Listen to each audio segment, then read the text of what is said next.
नमस्कार। आज के इस वीडियो में हम बात करेंगे राजस्थान की सिंचाई परियोजनाओं के बारे में। हम जानेंगे कि कैसे मरुस्थल का कायाकल्प करने के लिए बहुउद्देशीय बांधों और नहरों का एक मास्टर ब्लूप्रिंट तैयार किया गया है। इसमें इंदिरा गांधी नहर और चंबल नदी बेसिन जैसी महत्वपूर्ण परियोजनाएं शामिल हैं।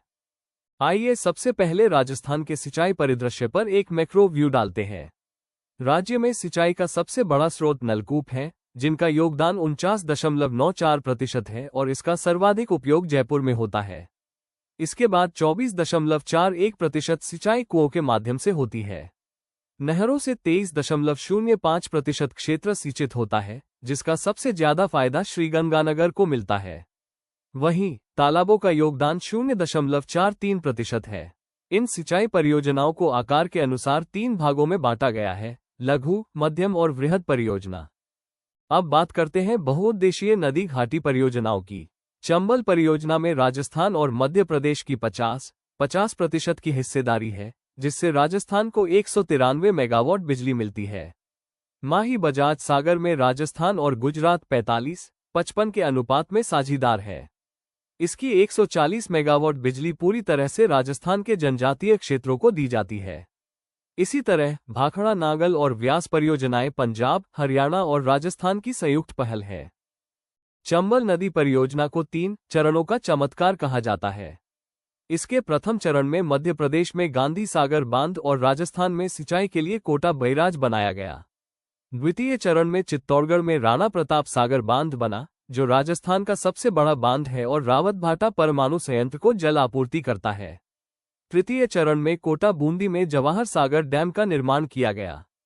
माही बजाज सागर वागड़ और आदिवासी क्षेत्र की जीवन रेखा है।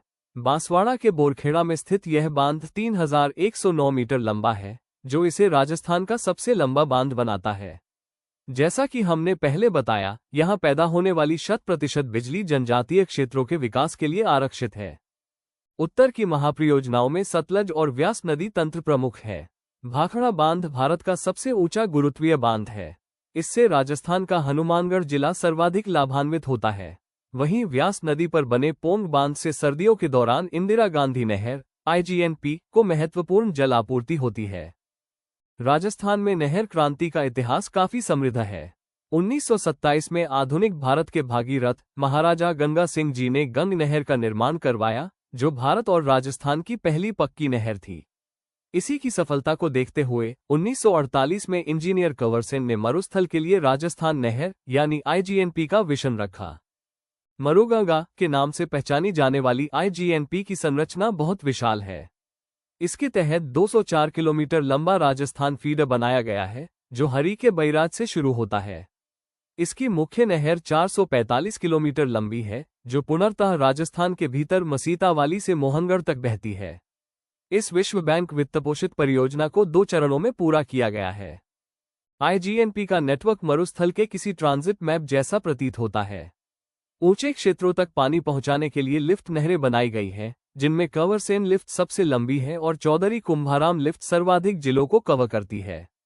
गुरुत्वाकर्षण प्रवाह वाले क्षेत्रों के लिए शाखाएं हैं, जिनमें रावतसर एकमात्र ऐसी शाखा है जो बाईं ओर स्थित है।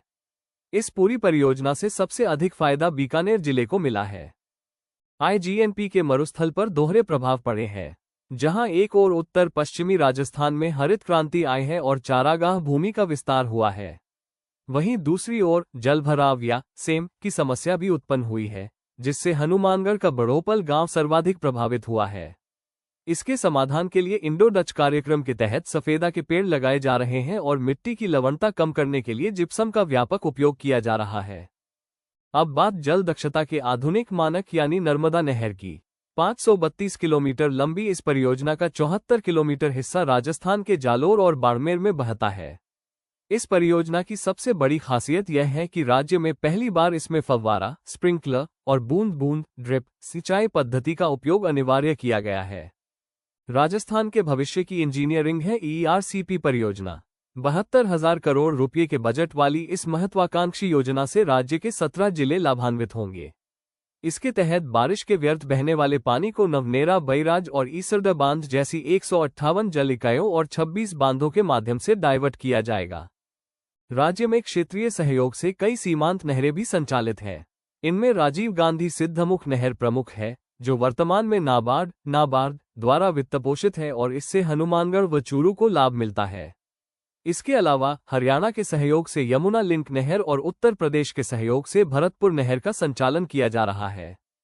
राज्य में जिला स्तरीय सूक्ष्म और मध्यम परियोजनाओं का भी अहम योगदान है, जैसे टोंक में बनास नदी पर स्थित बीसलपुर बांध, जो राजस्थान की सबसे बड़ी पेयजल परियोजना है।